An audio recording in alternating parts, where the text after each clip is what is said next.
Wah, isih metu kebule irunge. Sajake enak tenan udute.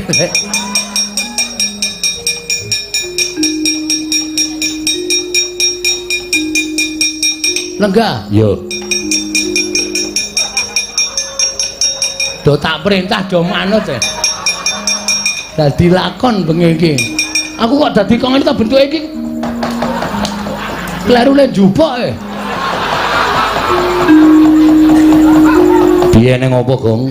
Niki wau Sinuwun Ndarawati rawuh. Oh. Terus Sinuwun Ndarawati jebulna didombani karo Pukulun Bathara Maningkem. Manik Maya. Saka Kahyangan Surabaya. Suralaya. Dukale mriki numpak pramek napa ora ngerti. Ning pokoke tekan kene utusan karo Sinuwun Ndarawati. Sinuwun Ndarawati kon nanjih kali Bapak Semar merga Pukulun Bathara Guru rumangsa kawatir nek Semar niku ajeng bangun Kahyangan ngembari panguwasane ngiwang Pikulun Bathara Guru teng Suralaya. Lho. Lah apa kakene Semar ora mblabari utawa ora matur marang Siwa Ndarawati nggone bangun Kahyangan iki ora mbangun wujud papan sing magrong-magrong. Empun. Ning tetep Sinuwun Ndarawati ajrih kalih Sing Bathara Guru dawuh karo Semar tekaku ana ing papan kene supaya kowe murungake nggone bangun Kahyangan. Wah, Semar muring. Wah, Enggak bangun Kahyangan lho. Sampeyan iku kudune titis wis werna-werna bla bla bla bla. Yo. Nganti samatra Sinuwun Ndarawati ngentut ngendikake nek nganti Semar ora murungake nggone bangun Kahyangan aku sing bakal murungake. Tratap sing mak tratap kula nesu maju mengarep. terus Sinuwun Ndarawati tak tantang. lho kowe nantang karo Sinuwun Ndarawati. Heeh. Ayo ben mangkel kok. Semar arep dikaco. Terus iki Sinuwun Ndarawati nanti Metu jaba. Sinuwun Ndarawati metu ning jaba. Karo sapa kancane? Raden Janaka. Karo meneh Raden Setyaki. Sing ora trima Setyakine maju mengarep malang krek brengose obah kabeh. Aku ya ora wedi brengose ya tak obahke. Endi kowe ra dibrengos kok? Wah tutuk ndase bagian. Obah no ndundun ngono. Gantek blek gunduk karo gembal. Sumerante hawela.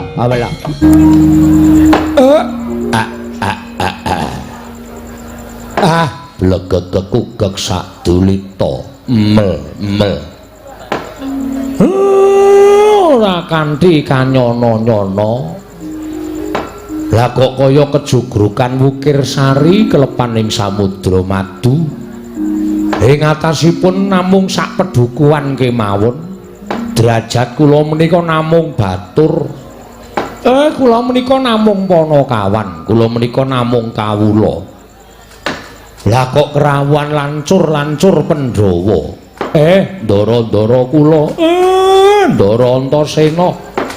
Ndara Gatotkaca, Ndara Antarja. Nuwun sewu Den. Sami wilujeng rawuhipun. Gus Ndara Antasena.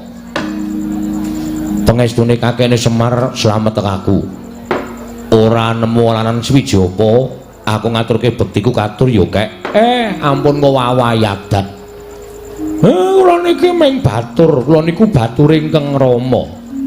Kula niku Panakawaning Pandhawa kok sampeyan ngaturke bekti kalih kula. Nek nganti dipun mirengaken para kawula sak padukuhan Karang Kadempel mangke ndak dikira Semar menika wong kemewat. Semar niku ndak dikira wong sing sombong umuk kalih kawula kula. Kek Ndara Antasena pripun? Najan kakene Semar ora nampa sembahku, ning aku tetep ngaturake sembah marang kakene Semar. Mergo saka penyawangi Antasena lenggahing kakene Semar ana ing pedukuhan Karang Kadempel iki ora mantra-mantra wujuding Panakawan.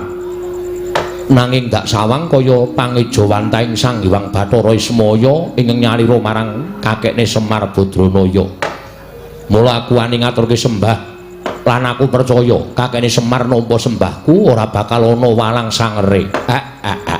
Ampun kebangetan sampeyan ling ngendika kaya ngoten mengki nek dirungokke anak-anak kula ndak dosaya gembelo sirahe. Kula tampi dawah sami-sami den dipun sekecaken anggenipun lenggah. Kaya wis ora kurang prayoga praptaku kek ana ing Padukuhan Karang Kadempel. Ndara Gatotkaca wilujeng. Pangestune Siwa Semar slamet tekaku.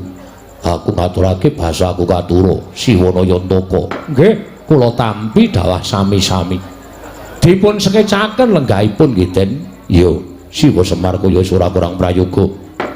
Ndara Antarja wilujeng. Pangestune Siwana Yantaka slamet tekaku. Aku ngaturke sembahku katur marang ngersaning Siwana Yantaka. Kula tampi dawah sami-sami. Dipun sekecaken lenggahipun nggih Den. Yo, Siwana Yantaka kaya wis ora kurang prayoga praptaku ana ing Karang Kadempel. Nuwun sewu. Gandeng nggih swasana wonten ing dusun sarwa-sarwi sami kirang ing samukawisipun kula nyuwun pangapunten ingkang mestenipun ndara-ndara kula menika mboten pantes lenggah wonten ing Padukuhan kula. Ning gandeng niki kula mboten ngarepake rawuh sampeyan, ming sampeyan sing padha rawuh enten Padukuhan mula nggih sak wontenipun nggih Den kaya wis kepenak nggonku prapta ning Padukuhan Karang Kadempel kene kae. Wis ora kurang apa wae, malah rasaku saya luwih kepenak sarta jenak nggonku mapan ana ing Pandhawa Padukuhan Karang Kadempel. Papan lengganing Ki Semar Badranaya. Nggih, matur nuwun, matur nuwun. Nala Gareng Petruk Bagong ngaturna sembah karo bendaramu ingkang katemben rawuh iki tole aja nganti ngilangke tata krama. Ngestaken dawuh Pak. Ndara Antasena kula ngaturaken bekti kula kunjuk. Iya, tak tampa reng. Pangestuku tampanana. Kula pundi nggo jimat paripe dayanana ing kasantosan. Ndara Gatotkaca kula ngaturaken sembah pangabekti kula kunjuk. Yo, nala garing tak tampa. Pangestuku tampanana. Niki sanget anggen. Ndara Antarja kula ngaturaken sembah pangabekti kula kunjuk. Yo nala garing tak tampa. Pangestuku tampanana yo nala garing. Kula pundi nggo jimat paripe dayanana ing kasantosan dipun sekecaken anggenipun sami lenggah wonten ing pendhapinipun Bapak Semar Badranaya. Ya wis ora kurang kepenak praptaku ning pendhapaning bapakmu iki reng. Bekti kula kunjuk Don, Ndara Antasena. Petruk tak tampa pangestuku tampanana. Ndara Gatotkaca bekti kula kunjuk, ya Petruk tak tampa pangestuku tampanana. Ndara Antarja bekti kula kunjuk, ya Petruk tak tampa pangestuku tampanana. Niki dipun sekecaken lenggahipun nggih Den. Ya terus wis ora kurang prayoga praptaku ning Karang Kadempel kene. Ndara Antasena kula ngaturaken sembah pangabekti kula kunjuk. Ya Gong tak tampa pangestuku tampanana. Kula cancang bocah ini kesuwen Gong. Kesuwen wis langsung terus wae ngono. Omonganmu ki kula cancang bocah ini dumawaing Kijang Rumeketing Perdaya Sewu aku dawa banget. Kula tampi Jawa sami-sami nggih Den. Ya. Ndara Gatotkaca, ya Bagong kula tampi kosike. Aja kesusu ngenteni kono. Engko kesuwen ora. Ya Bagong pangestuku tampanana. Kula pundi nggo jimat paripe. Ndara Antarja bekti kula kan kunjuk. Ya Bagong tak tampa pangestuku tampanana. Kula pundi nggo jimat paripun dipun sekecaken lenggah nggih. Ora cetha njokan. Ya Gong wis ora kurang kepenak praptaku. Matur sembah suwun. Nuwun sewu. Enten apa niki kok kaya janur gunung kadingaren sami rawuh enten Karang Kadempel. Napa pancen diutus bendara kula Pandhawa, napa pancen saka kersane ndara-ndara kula lancur-lancur Pandhawa. Pami rawuh sampeyan menika badhe paring pidana dhateng Semar, keleputan napa sing pun kula lakoni? Ning nek ajeng paring ganjaran lelabuhan apa sing pun kula tindake, kula tak nyadong dawuh. Nyadong dawuh pengendhanipun Ndara Antasena, Ndara Gatotkaca, Ndara Antarja. Iki ngene kae.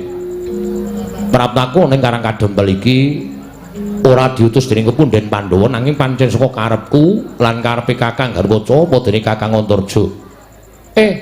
Wi gatosipun Kabar sing tak tampa kakek bakal duwe gawe. Sing kandha sinten? Kula ora ndek gawe napa-napa, Kek. Nek pancen kakek Semar kuwi duwe gawe, anak-anak Pandhawa ora bakal wisuh lumuh ngentasi perkara. Tegese ora bakal meneng wae, ning mesti kudu cawe-cawe. Mergo aku ngrumangsani lelabuhane kakek Semar kelawan pepundhenku Pandhawa kuwi wis gedhe, mudune marang para putra Pandhawa. Nek nganti kakekne Semar duwe gawe, kok anak-anak Pandhawa iki padha meneng wae, terus menyang endi rasa matur nuwuning para putra-putra Pandhawa marang kakekne Semar. Terus menyang endi rasa tepa seliraning putra-putra Pandhawa marang kakekne Semar. Kakang Garwaca kuwi tau tate nampa pangudangmu, tau tate mbok mong. Aku ya tau tate mbok mong.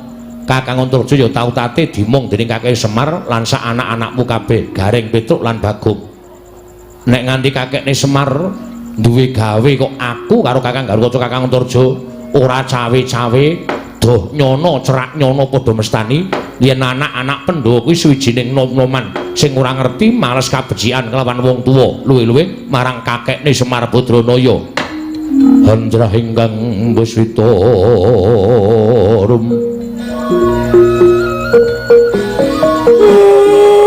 blegegku geksak dolita. Ati kula kok malah keloro-loro lho, Den. Mboten nyono babar pisan. Kula pamake donya niki wis kebak wong jahat. Donya niki wis kewowoken karo wong sing tumindak dosa. Donya niki wis kebegan wong angkara murka ning jebul Gusti niku masih ngutus dhateng titahipun supaya ambek budi, ambek sing becik kaya putra-putra Pandhawa sampeyan-sampeyan niku. Nek nom-noman ngamarta niku kabeh pambegane kaya sampeyan, daeba jagat niki le tentrem, daeba jagat niki le ayem. Ngerti karo wong tuwa, ngerti karo Semar. Monggo Semar niku mung nindakake darmaning wajib. Nggih menika momong dhateng para Pandhawa, momong dhateng turasing para Pandhawa. Kula ora milik diwales kabecikan kula mboten. Kula ora kepengin dititeni kebecikan kula ora.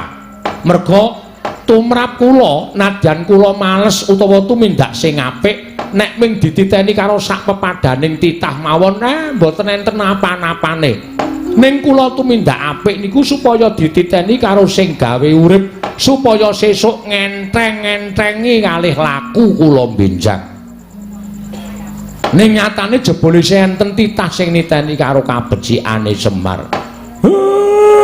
Kula keloro-loro. Rasane ajeng nangis. Ning nek kula niki nangis apa ya wangun wong kula niku wis tuwek.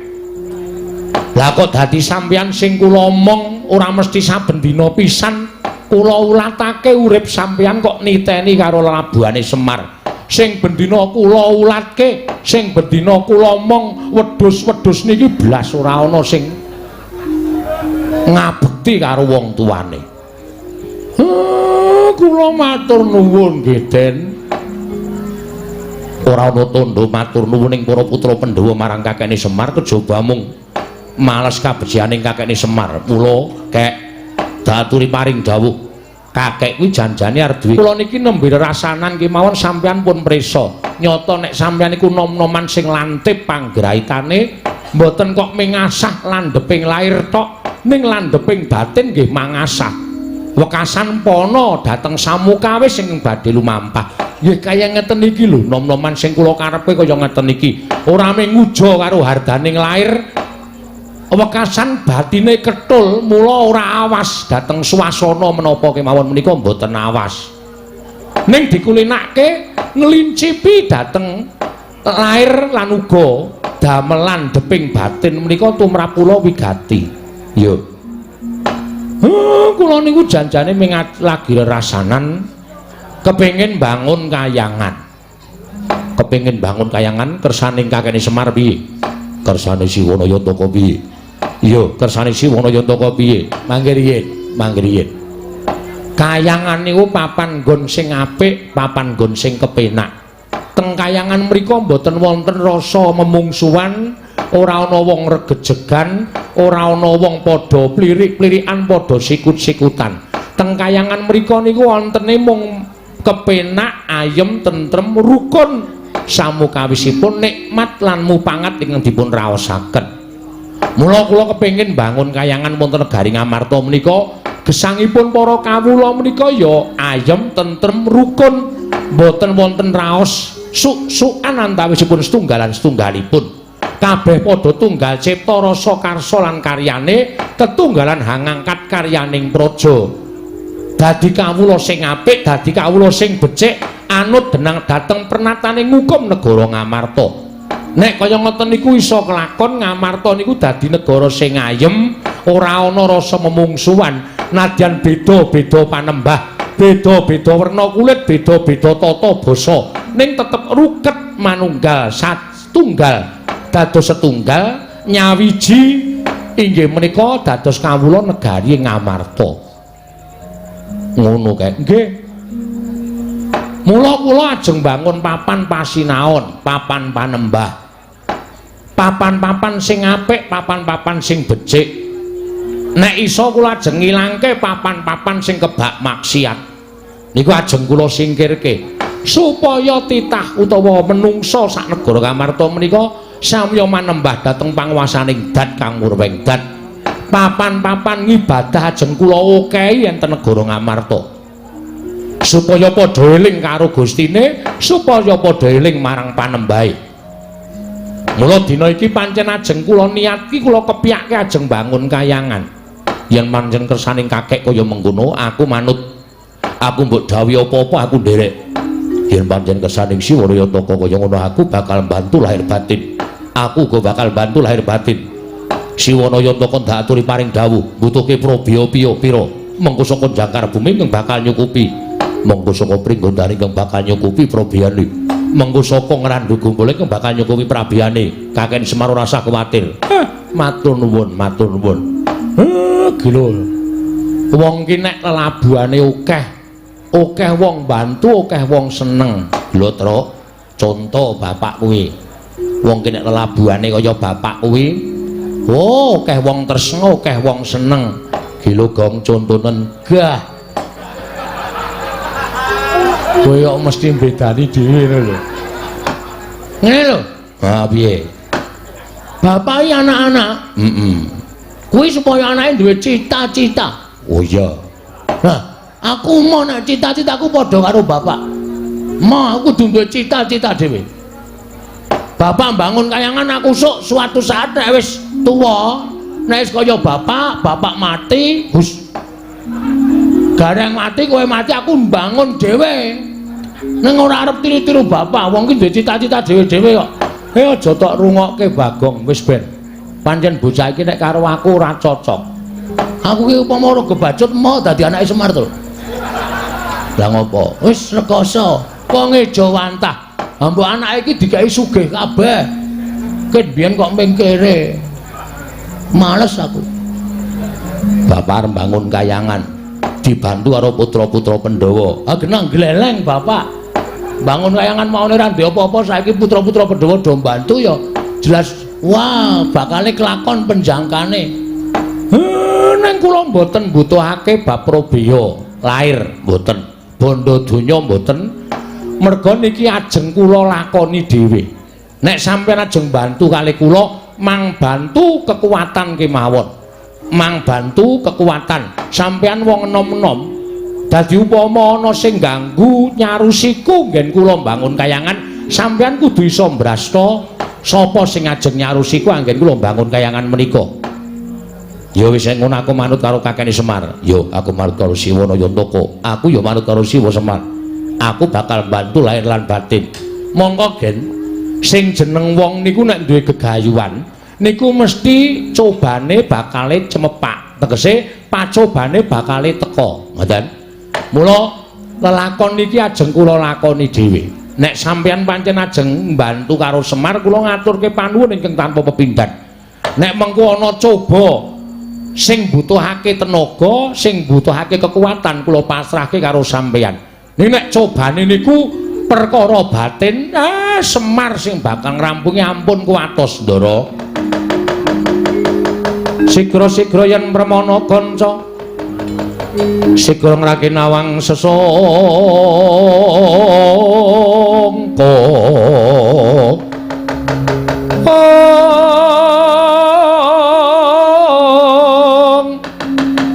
Nalendra Mbekmarwa sing sang katriku mulung mangrembak ing wadya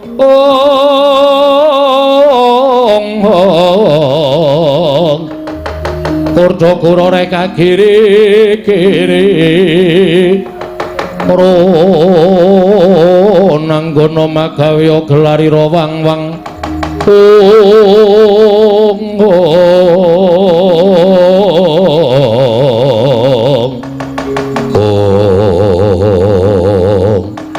didemadaning padukan Karang Kadempel nalika semanten iki Lurah Semar Badranaya wis ndawahake bilih arsa mbangun kayangan dinampi dening sanggane para putra Pandhawa dadak sakola ing mangke kasaru geger madyaning padukan ing Karang Kadempel samyalok yen to ana Nalendra ingkang rawuh wonten padukan Karang Kadempel datan tanolian kejawi amung nata ing Ndarawati Sang Prabu Sri Bathara Kresna anganti ngrayi panangapandha Raden Janaka ing wantun minggah pendhapi akarya cingak Lurah Semar Badranaya mangro mbahing para kawula kanca piyak nata Ndarawati kepareng rawuh kanca piyak wene dalan get kula Den lah para kawula sami alok menawi wonten Nalendra ingkang tedhak wonten ing Karang Kadempel lah kok jebul sinuwun Ndarawati kula ngaturaken bekti kula kunjuk nggih Den iya Kakang Semar ndak tampa kanthi legawaning penggalihku ora liwat pangestuku Tampanana Kakang Nayantaka kula pundi nggo jimat Ndara Janaka bekti kula nggih Gus iya Kakang Semar ndak tampa Kakang tiba sepadha-padha Ndara Setyaki bekti kula iya Kakang Semar wis ndak tampa gawe gedhening atiku ora liwat pangestuku Tampanana kula pundi nggo jimat paripe dayana ing kasantosan lah kok mboten nyono-nyono kula ora ngimpi apa-apa lah kok papan kula kerawuhan para her-her para priyagung waduh sinuwun Ndara Kresna bekti kula kunjuk nala garing tak tampa pangestuku Tampanana nala garing nun inggih sangat anggen kalau ndadosaken jimat paripe Ndara Janaka bekti kula nggih Den iya nala garing tak tampa pangestuku Tampanana nun inggih Ndara Setyaki bekti kula kunjuk iya nala garing tak tampa pangestuku Tampanana nun inggih sangat anggen kalau ndadosaken jimat sinuwun Ndarawati bekti kula nggih Den Panakawan Petruk tak tampa pangestuku Tampanana nun inggih Ndara Janaka bekti kula iya Petruk tak tampa pangestuku Tampanana nun inggih Ndara Setyaki bekti kula iya Petruk tak tampa pangestuku Tampanana kula pun dinggo jimat paripe dayana ing kasantosan sinuwun Ndarawati bekti kula kunjuk sinuwun iya Bagong tak tampa pangestuku Tampanana tiba sepadha-padha ora basa iki to anu apa kula pun dinggo jimat paripe lali aku Ndara Janaka bekti kula kunjuk iya Bagong tak tampa pangestuku Tampanana kula pun dinggo jimat Ndara Setyaki bekti kula kunjuk iya Bagong tak tampa pangestuku Tampanana padha-padha le gedhe ning beda ya Tru apane suarane Ndara Janaka karo Ndara Setyaki nek Ndara Janaka ki loro iya Bagong tak tampa pangestuku Tampanana nek Ndara Setyaki ki gedhe ning cantas heeh ayo pambegane dhewe-dhewe watake dhewe-dhewe enten apa Gus rawuh enten Karang Kadempel Kakang Semar sepisan tilik marang karajaning Kakang Nayantaka ndungkap angka 2 satemene ana pitakonan ing bakal ndaturake marang Kakang Semar Badranaya dawuh napa kabar sumebar warata yen to dina samengko Kakang Semar bakal ngayati jejiban ya kuwi bakal mbangun kayangan nalika semono ndak anggap yen to apa yang dadi penjangkaning Kakang Semar kuwi penjangka ingkang lumrah nanging bareng ndak gelar ndak gulung ndak titi priksa ingkang kanthi permati Jebul tinemune apa ingkang bakal mbok tindakake mau satemene bakal gawe geger jagat saisine. Mangke riyen. Kok gawe geger jagat saisine perkawisipun Kakang Semar. Yenadyan Kakang Semar kuwi sarta para kawula kabeh kuwi ngerti ento Kakang Semar kuwi titising Sang Hyang Bathara Ismaya. Kakang Semar kuwi titis dewa, nanging rak ya aja kaya ngono ingkang mbok tindakake. Tumuli Kakang Semar bakal nindakake mbangun kayangan ingkang ateges. Kakang Semar bakal ngembari marang panguwasaning para dewa sarana bakal mbangun kayangan ana ing Karakadempel. Mula ora jenemukal yen to dadi runtiking penggaling Sang Hyang Pikulun Manikmaya. Ing nalika semana Hunyang Madyapada prapta ning negara Ndarawati dawuh kelawan nata ing Ndarawati supaya ngelekake sarta ngemotake marang Kakang Semar Badranaya. Aja nganti kebancut nggonmu bakal mbangun kayangan. Merga Sang Hyang Bathara Guru ya Hyang Pikulun Manikmaya dadi kuwatir ing penggalih. Merga rumangsa yen to Kayiwangan Suralaya bakal dikembari dening panguwasaning Kakang Semar Badranaya. Wah, lah kleru. Manikmaya kok mboten melu mriki niku pripun? Guru kok mboten melu mriki? Muridé rung teka kok. Kowe meneng tak tutuk gundulmu modar lho. Guru ki maksude Bathara Guru. Oh, tak kira nek guru SD. Guru kok mboten tekan mriki pripun? Lah nek pancen gurune kudune nanjehke dhewe teng mriki. Ora kok utusan Sinuwun Ndarawati, mengke ndak seling surup. Mengke ndak kleru. Nek kula matur karo sampeyan akeh-akeh sing kula aturke, mengko sampeyan ngaturke kalawan Hyang Pikulun Bathara Guru, mboten padha kali sing kula omongke, mengke ana sebutan dandang dikandhake, kuntul-kuntul dikandhake dandang. Witing perkara janjane kabeh ing dumadi wonten jagat niku merga perkara seling surup kaya ngeten iki. Mula nek kepengin Bathara Guru niku ngerti sejatine apa to karepe Semar niku mangaturi tindak mriki guru ken tekan mriki. Kula kandhanane, kula jerenge goboke Manikmaya. Supaya ngerti karepe Semar ora kok utusan karo Nata Ndarawati. Niku jegese guru niku mboten wani adu arep karo Semar, merga kula sing duwe penjangka bangun kayangan. Ngoten. Terus tutusan kali Sinuwun Ndarawati. Terus karepe pripun? Karepe guru pripun? Aku napa pengendikane Hyang Pikulun Bathara Guru? Dina samengko Kyai Semar utawa Kakang Semar Badranaya kinen murungake nggone bangun kayangan. Nek kula ken murungke kula ora iso. Kula ora gelem murungke bangun kayangan. Merga guru ora ngerti apa to wigatine nggen kula bangun kayangan. Coba aku tak ngerti wigatine apa. Wigatine ora kok perkara kula niku pengen bangun kayangan papan sing magrong-magrong kaya kayangan Suralaya sing dumadi saka Jamrud Hergeni Mas Mutiara niku mboten. Kayangan niku papan sing becik, kayangan niku papan sing apik. Wonten kayangan menika mboten wonten rasa memungsuhan, ora ana rasa regejegan. Anane mung ayem tentrem, macinamatan daya dinayan. Uripe yen abot padha dipikul, yen enteng padha dicangking. Niku wong urip enten kayangan mriku. Mula kula kepengin bangun kayangan. Ngamarta niku embane kaya kayangan. Uripe para kawula embane kaya urip enten kayangan. Mboten kok kula kepengin bangun kayangan wujud papan sing magrong-magrong. Sampeyan niku pripun to, Den? Titis Wisnu kok mboten tanggap sasmita niku pripun? Kudune sampeyan iso matur karo Hyang Pikulun Bathara Guru kalih Manikmaya napa sing dadi karep kula. Ora kok sampeyan ming mambangun mitra dawuhing guru, dumeh Bathara Guru niku sesembaning para titah sampeyan kon ngalor kon ngidul dibalangke ngetan ya ngetan, dibalangke ngulon ya ngulon. Kula nuwun sewu, sampeyan niku ratu apa watu?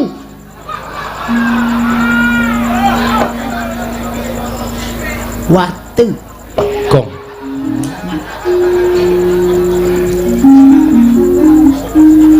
Coba kula tak takon. Sampeyan niku ratu napa watu? Nek sampeyan niku ratu, mestine nek dikongkon ngalor, dijlentreke riyen karepe pripun? Terus kudune kepripun? Niku sampeyan miterang karo Bathara Guru. Ora mung manut grubyuk ngalor ngidul-ngidul. Kula ngerti karepe Bathara Guru niku kula ngerti. Dheweke ora wani tekan kene merga Sor Prabawa karo Semar. Waduh. Glelenge Sor Prabawa, Sor Kretek. Bagong kuwi nek nyaut kok mesti elek to. Merga wedi kali kula tumuli utusan karo sampeyan. Pamrih napa? Sampeyan iku bendara kula, sampeyan iku pepunden kula. Terus nek sampeyan paring pangandikan kali kula wedi karo sampeyan tumuli kula murungke karep kula. Mboten no. Mboten. Ampun malih kok sampeyan Bathara Guru sing dadi sembaning para titah tekan riki menging karepe Semar. Monggo gegayuhan kula niku apik, gegayuhan kula niku becik. Kula nek gegayuhan apik sarta becik, aja kok sak pepadaning titah sing elek-elek karo Semar. Lah mbok dewa kayangan kon medhun kabeh teng riki. Mboten ajeng kula paelu sinuwun.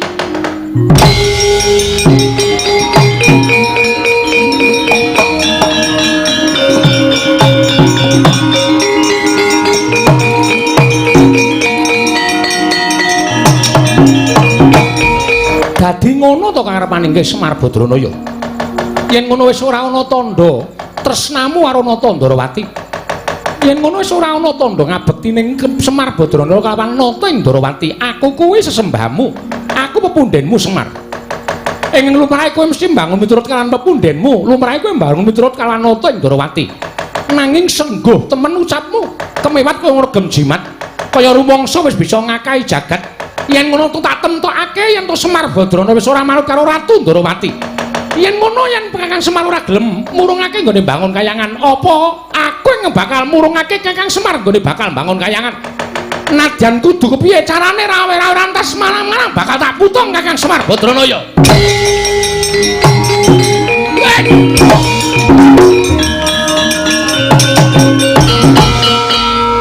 Ngopo iki, Gong? Arep jengklet kesangkut. Kok ndadak kesangkut. Kurang trampil ha prei 5 dina. Ayo. Keprigel aku suda iki. Waduh. Arep ngopo kowe maju? Arep mangsuli sinuwun Ndrawati. Bagong iki perkaraku. Iki ya perkaraku kowe bapak kowe.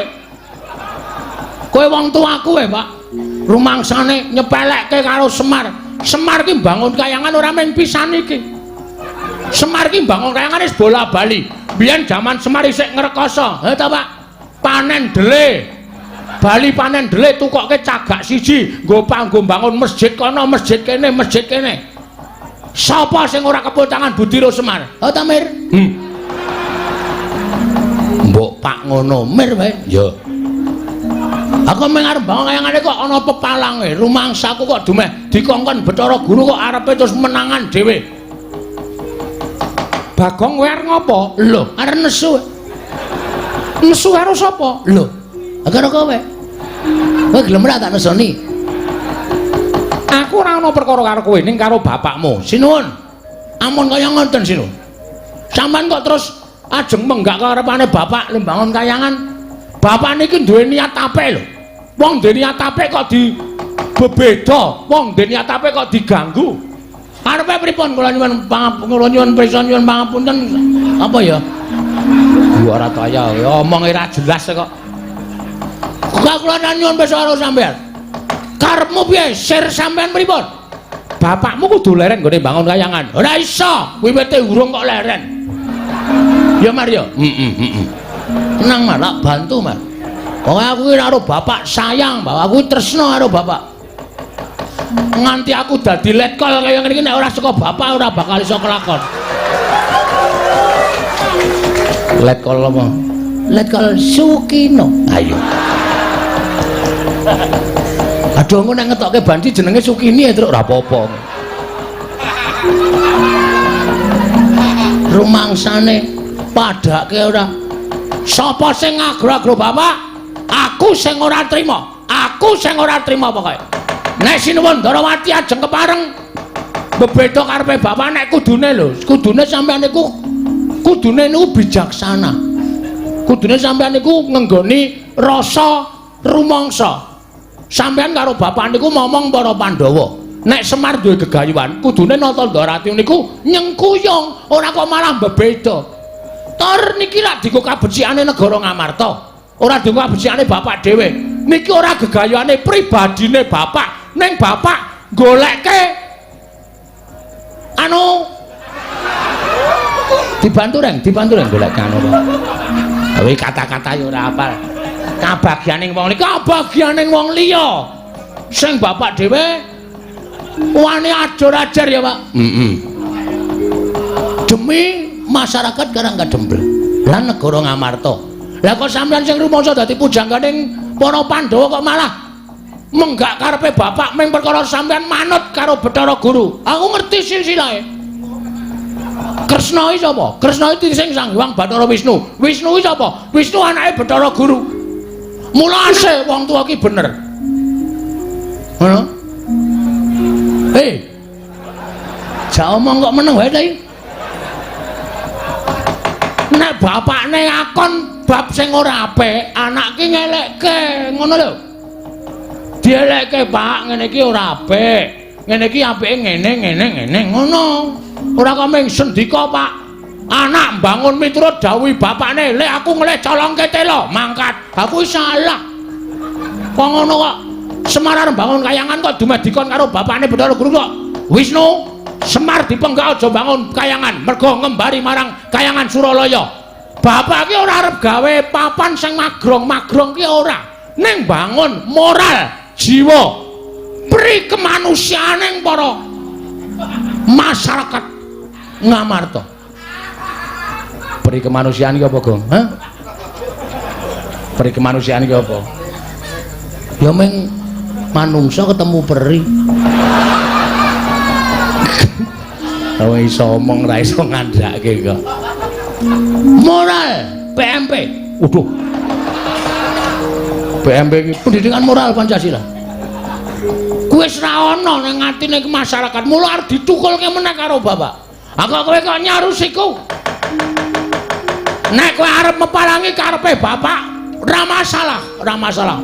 Ratu Ndarawati, ora masalah. Lho, kowe malah ora basa karo aku. Tak basanono wong sampean pakartine elek kok. Aku wegah basane wong elek. Lho yen ngono kowe wani karo Kresna. Lho. Aja kok sampean. Dewa mudhun wae aku ora wedi. Gong, nek omongan cangkeme sing apik. Kok nek ana dewa medhun tenan. Mbok sing apik lambene truk. Aku wani tenan ora? Ora. Aku dadak nyebut ora. Ya wis udu dewa. Lho. Omong kok mulak-malik. Yen pokoke masa memarang aku, tetep aku ora trima. Tan trimane Bagong sapa wae sing arep meparangi karepe bapak kena watan iso nglangkai kuwandane gareng. Weh. Aku ngapa? Rasanange ora. Aku arep mati Truk. Ora wong Bagong iki ngapusi kok ora. Langkano kuwandane Bagong legane atiku.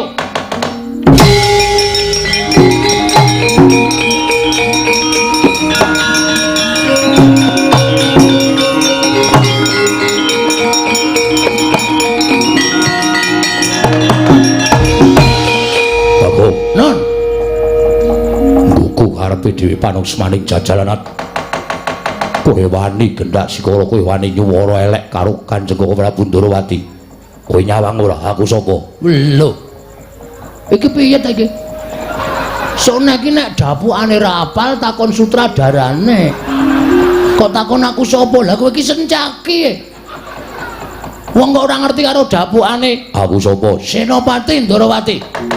Sapa sing wani karo Koko Prabu Ndarawati tandhinge Setyaki. Yen ngono kowe wani karo Setyaki. Nun sewu nggih, Mas. Ratu Gustimu tak tantang apa meneh ming sak ngisore. Kowe iki Senopati, kowe iki sak ngisore ratu.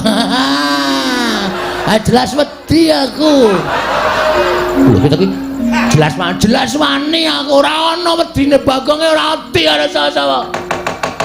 Yen ngono wani harus diaki sing tak wedeni apamu metu njaba piye metu njaba gong tak tutuk sirahmu kowe iki peresmian masjid ora tremongan cangkeme aku kan metu njaba gelem ora gelem ya sasake apa terserah lah pokoke Manut aku pokoke. Metu njaba metu apa? Ayo legandang dereng Metu njaba tututi Raden Saki.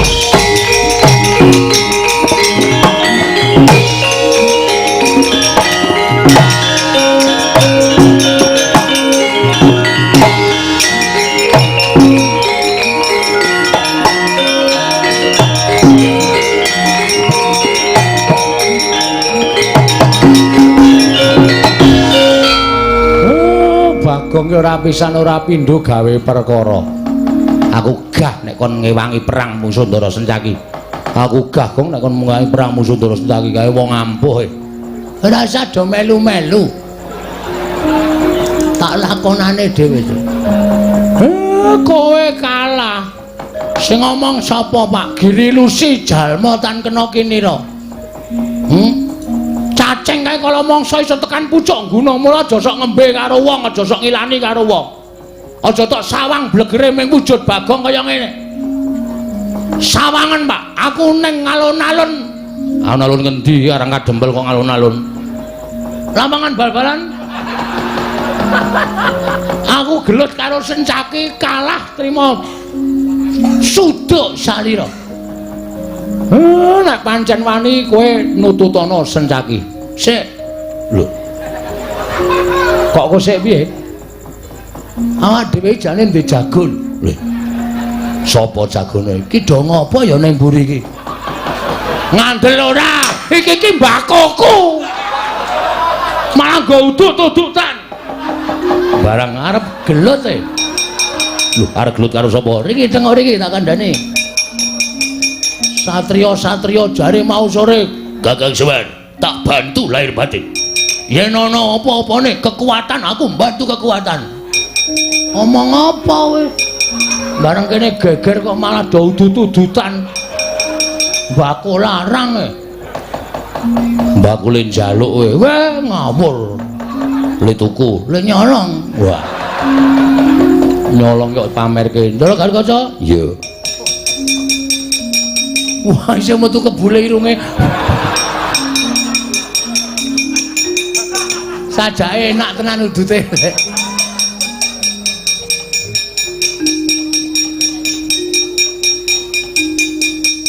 Lenggah. Yo.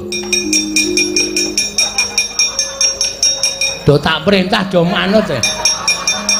Dadi lakon bengi iki. Aku kok dadi kok ngene ta bentuke iki. Klerune njupuk e. Piye ning apa, Gong? Niki wau Sinuwun Ndarawati rawuh. Oh.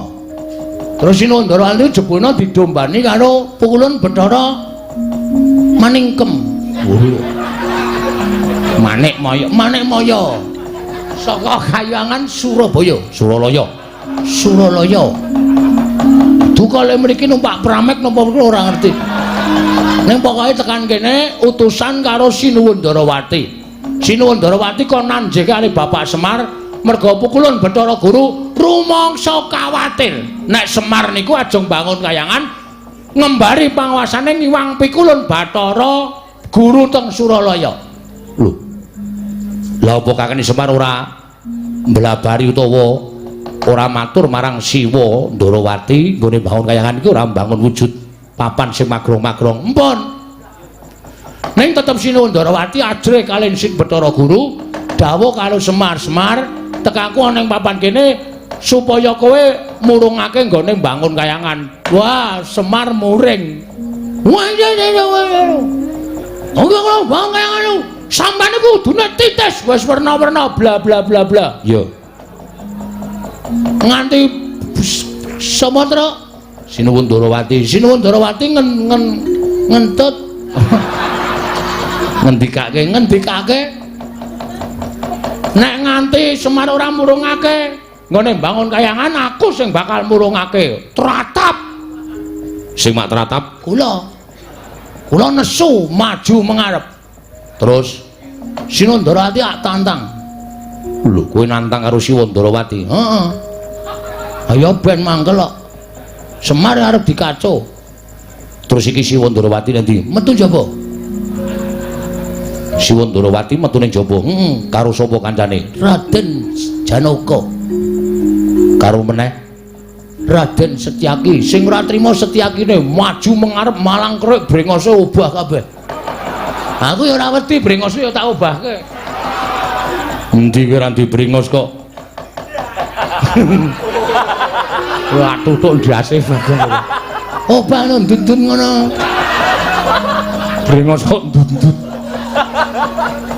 Ha, brengos ya tak obahke kula ya nesu. Terus dadi tantangan. Ndara Setyaki bakon nek wani karo aku metu njaba. Oke, tak turuti karepmu. Belajar metu njaba kabeh. Terus kowe nyeluk aku. Sampeyan mau muni piye? Sing endi? Sing kowe mau nek aku mbantu karo Semar, mbantu kekuatan. Ha iki pacobane Sinuwun Ndarawati, Ndara Janaka karo Ndara Setyaki. Saiki ngene. Ndara Antasena, Ndara Garkaca, Ndara Antarja tak du karo Ndara Setyaki karo Sinuwun Kresna wani apa ora? Nek entuk paliyale bapakmu aku wani. Nek bapakmu ngelilani aku wani. Mir, omong Mir. Setan tenan kok kuwi. Pancen setan tenan. Lho kowe kuwi kok ya. Aku to, dudu kae ora wani ngono iki. Tak kira nek ndok mripatmu rada kira. Tiru-tiru gareng po. Wis. Aja disenggol gareng kok ndak nangis ora. Aku kon piye? Sampeyan paring pangandikan Ndara Antasena, aku pasrah katentremaning Karang Kadempel. Sapa sing arep gawe kisruh nggonku bangun kayangan disingkirke. Ngono ga wis. Engko aku ngedu anak karo wong tuwa. Mir. Ki nek kowe ora omong ora rampung-rampung lho. Meng ana omong ngono aku ki wong tuwa nganggo petung. Petung. Gelem omong ora? Ora gelem seret metu njaba. Wedok kok ngawur ben. Aku metu njaba kok ya metu njaba ben. Gak kudu adil apa kae. Masa aku metu njaba aku metu jeraga aku.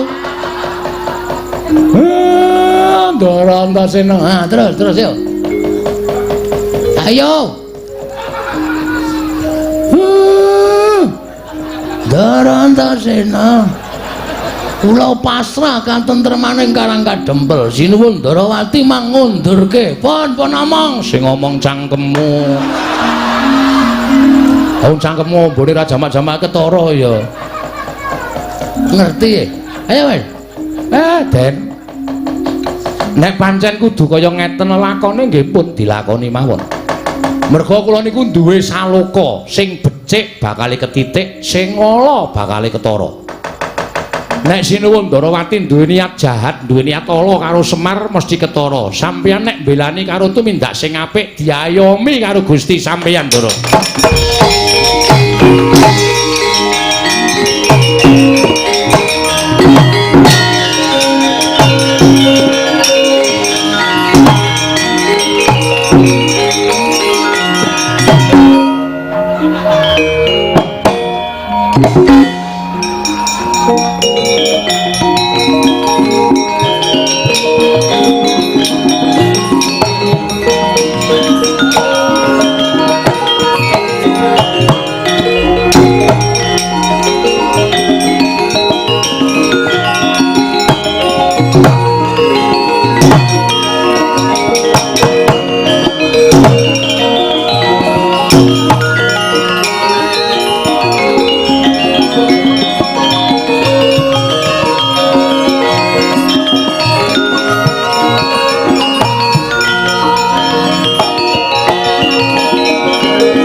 Bocah siji iki mesti gawe perkara. Ora aku sing gawe perkara. Sing gawe perkara ya wong-wong sing arep ngeganggu karo kowe kuwi, Pak. Iya. Ya wis nek pancen Sinuwun Ndarawati karepe ala karo aku, mongko aku ra mbibiti ala. Wis to, percaya. Sapa sing tandurane apik, tukule ya bakale becik, sapa sing tandurane ala. Mesti bakale keweleh. Tenan, Pak. Heeh. Ning aku njaluk karo kowe. Aku ora duwe, Pak. Kok sik to? Aku njaluk karo kowe. Kowe aja ming meneng bae. Ning kowe. Iki grisane ya. Ming ketemplokan kupu nang keleke kok. Aku njaluk tulung karo kowe. Kowe yo melu tumandang karya. Siapa? Sendika ngestakaken dawuh. Aja meneng bae, nggih.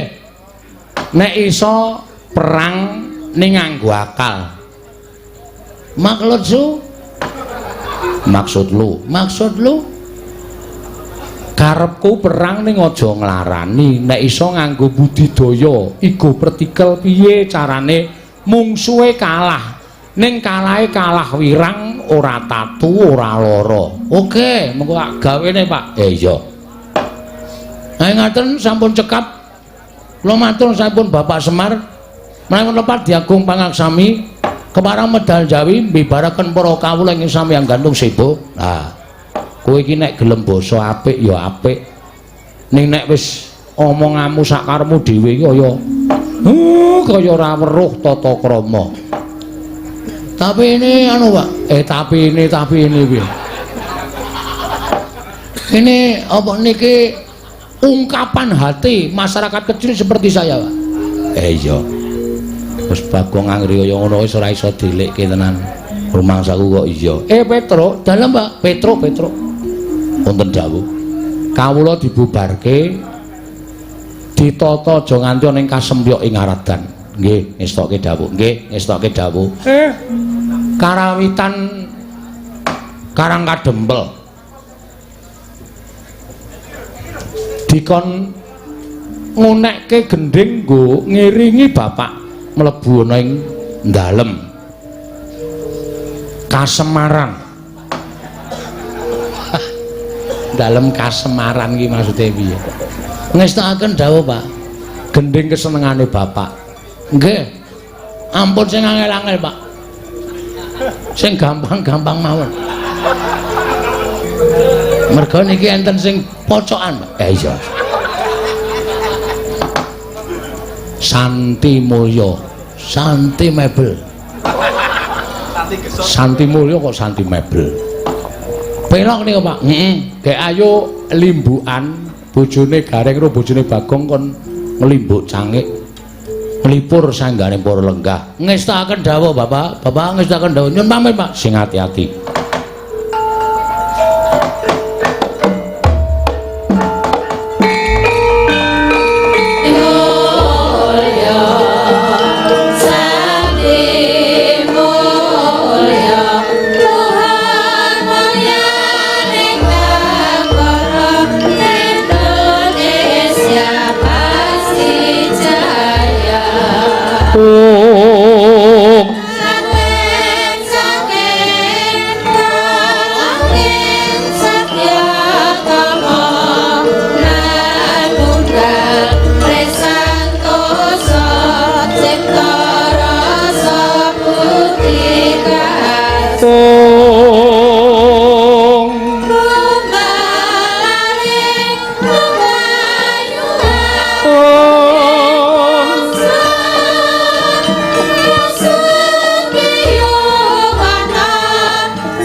Mas